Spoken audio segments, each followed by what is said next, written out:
Welcome to the magic of gardening. And I'm sure you're like, Heather, it is the middle of winter. There's clearly a lot of snow. So why are you talking about gardening?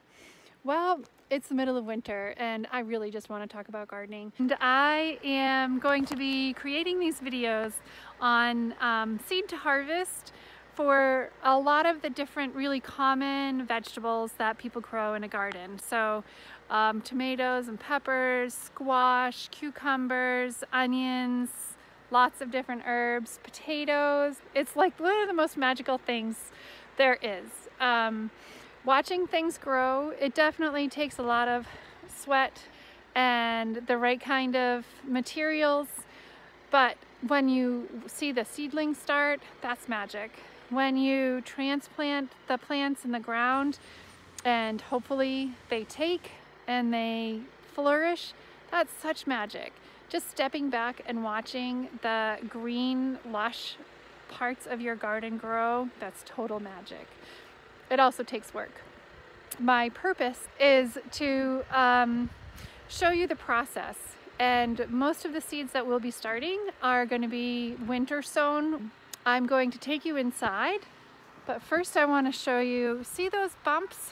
Those are, come on now, those are jugs, and there's about 100 jugs under that snow full of seeds and soil, and you might be like, but the seeds are going to freeze and then they'll die and they're never going to grow. But winter sowing is in itself pretty magical.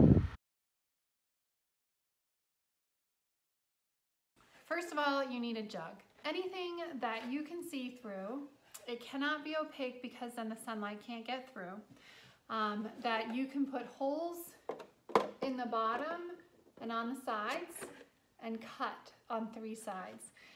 If you can put 4 inches of soil in the bottom, approximately, it doesn't have to be exact, and close the jug, have an opening in the top, then it's probably a good container.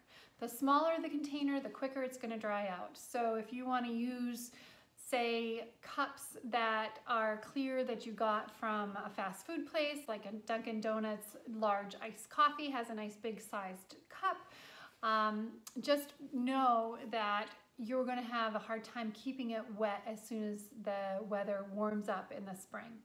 I definitely had some fails last year when I tried to do some in smaller containers. This year it is milk jugs or water jugs, anything that's like a gallon size or bigger. Next up, you need potting soil, not seed starting soil, not soil from your garden. A lot of issues with seed starting soil is primarily because there's not enough nutrients in that soil for the seeds to go into seedlings to become pretty good sized plants. They need to have 2 or 3 sets of true leaves. The first little baby leaves that come out are actually just designed to soak up more sun and put more energy into the roots.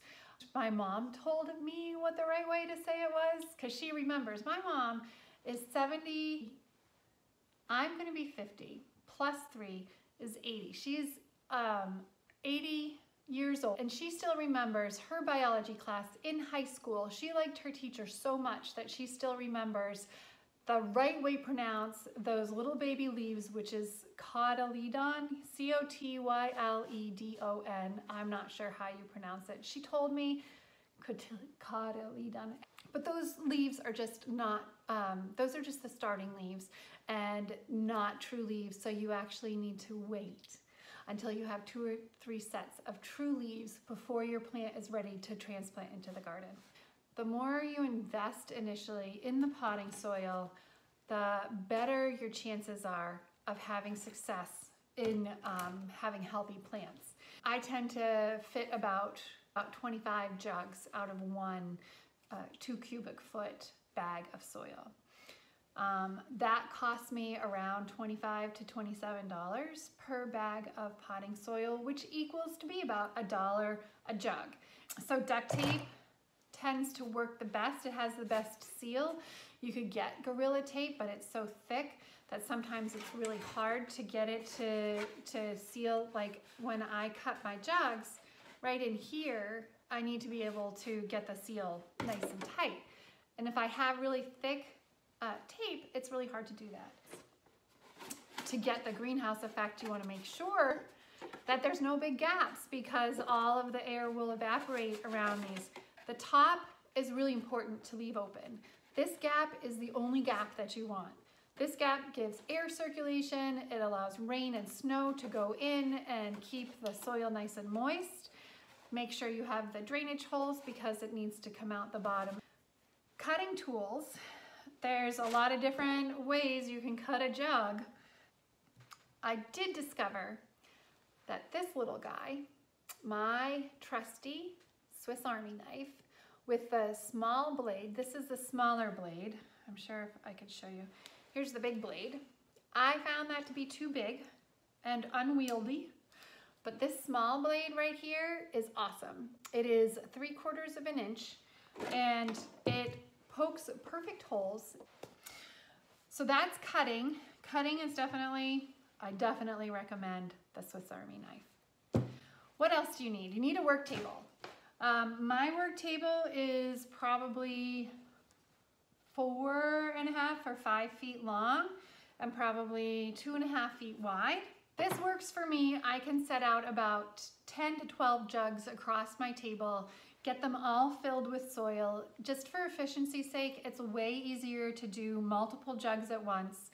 And if you are planting a bunch of one thing, then it really makes sense to do multiple jugs at once. Then you can label, and I have these labels, which I bought at the store, and I have these, which is just cut up a yogurt container, because I definitely ran out of labels. So this is a good backup. Seeds, and here are my seeds in my little reused shoebox, and I happen to really love this container. I know a lot of people have containers like those boxes with all of the individual containers in them. I go through the seeds so often that I would mess it all up. The one drawback of this box is that it's not waterproof, so I have to be careful where I put it on my work table so that it doesn't get wet. Read the back of the seed containers, the seed packets. Yes, they're packets. Read the back of them and see if it's gonna work in your area. Make sure you know what your zone is and know if it's gonna grow in your area. Zones are much more relevant for perennial plants, which are plants that come back year after year. And they will only come if it's the right conditions. So I live in zone 5. We get lots of freezes, not as many as say zone 3. But it's very different than if for somebody that lives in like zone 8. It's very important to make sure that the plants that you're planting are gonna thrive in your zone. Paint pens. So I still don't have a paint pen, but I did find this guy. It's a Burpee garden marker. So garden marker or a paint pen. Those are the things that aren't gonna fade in the sun. They're easy to write with. I did paint on my jugs. It looks nice, but it's already cracking off. So if I do choose to do it again next year, I would sandpaper the jugs first to make sure that hopefully it sticks, because it does look pretty. Okay, so garden markers, not Sharpies. Sharpies fade in the sun, so Sharpies are no good. They're out. A spray bottle. Once you put your soil and your seeds in your jug, you want to spray it one more time with some water to make sure those seeds adhere to the soil and there's good moisture and there's good contact between the seeds and the soil. So that's what the seeds need to grow. Oh, I use a 5-gallon bucket. Some people have nice wide bins that they put their soil in because you need to put some water in with it so that you have nice moist soil. So you can't just take it from the bag and put it in your jugs. Things that you don't need heat mats, you don't need grow lights, you don't need shelving, you don't need indoor space except for storing your jugs when you're not using them to grow seedlings. But you do need a couple more things. You need a container to hold the seeds. A lot of people just use plates. I love all things scrapbooking. I also happen to love sparkles. And this is a sparkle tray. It's not really a sparkle tray. It's a tray that I got because it would hold sparkles, and then once I was done with whatever crafty project I was making, then I could pour all of the sparkles nice and easily back in the container.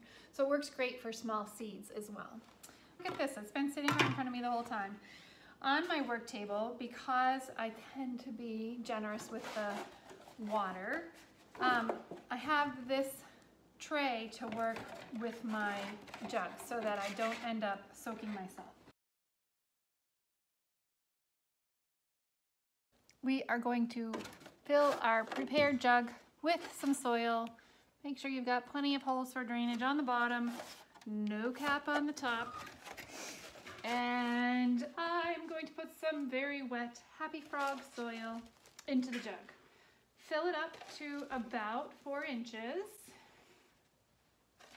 so that there's plenty of space for those little roots to grow. Gonna just very gently pat it down so that it's level. Make sure there's no ginormous gaps in the middle, but I think we're in luck. And then I'm gonna use the water left over from getting the soil wet to clean my hands off. There's my seeds. In the back, let's see. My husband really loves zinnias. Oh, you know what though? Look at this. Teddy bear sunflowers. How cute are they? Let's start some of those guys. Let's see. I've never tried them before. Poke 5 holes. It's so tempting. So tempting. Don't give in. Resist. Do not fill this jug with all of these seeds. It looks like it would be fine when you're putting the seeds in, but it's not. They need some space. These guys need their own space.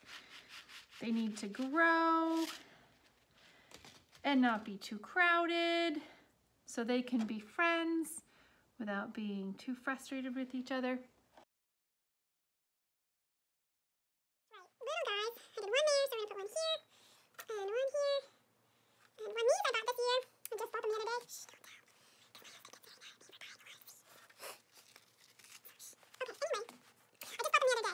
If I were replanting last year's sunflower seeds or other seeds that might not have a good shelf life, I would put 2 seeds in each little spot. But these are new seeds, so I'm going with they're gonna be okay. Even though you have nice wet soil, you also want to spray the top. Once you have your seeds planted and covered up,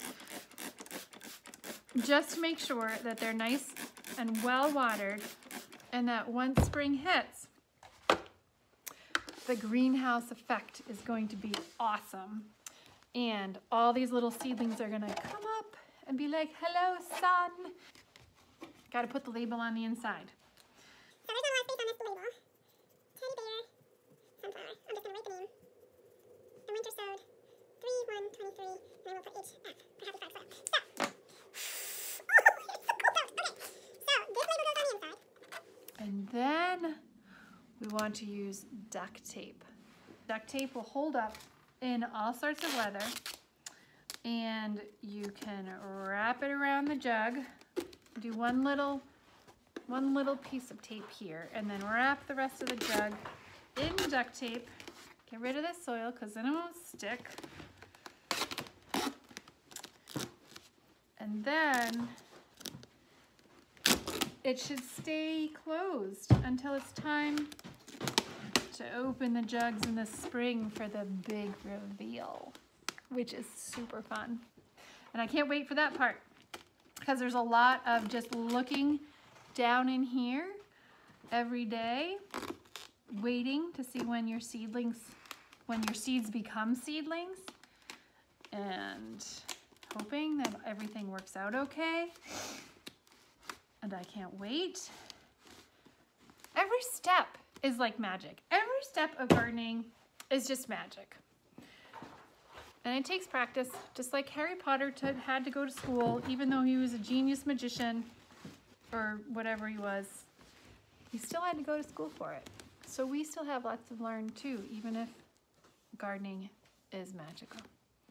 Okay, I'm gonna go stick this outside in the snow, and the seeds are gonna freeze, and then they're gonna thaw, and then eventually we're gonna have some seedlings, and there'll be lots of condensation on the inside of this. That will tell us that there's enough water. As long as it's not super light and there's condensation, you know you're good. If there is no condensation or it starts to feel super light, you can either bottom water, so you take like a large container, fill it with water, and let it soak up from the bottom, or you can use a sprayer. The hard part with a sprayer is that it can really upset some of the seedlings. You want to be really careful that they don't get injured. So bottom watering, I think, is the most ideal way to take care. I'm sorry, I'm so awkward right here. But bottom watering works really well. So I'm gonna go bring this outside and I will show you all of the jugs that I have out there now. All the way to that back line where the trees are. That's where all of my other jugs are buried under snow. Well, that's the end of the first episode of The Magic of Gardening. Next time we'll be talking about garden planning, and then I will be updating you on the seeds sprouting in my jugs. I hope you have a great day.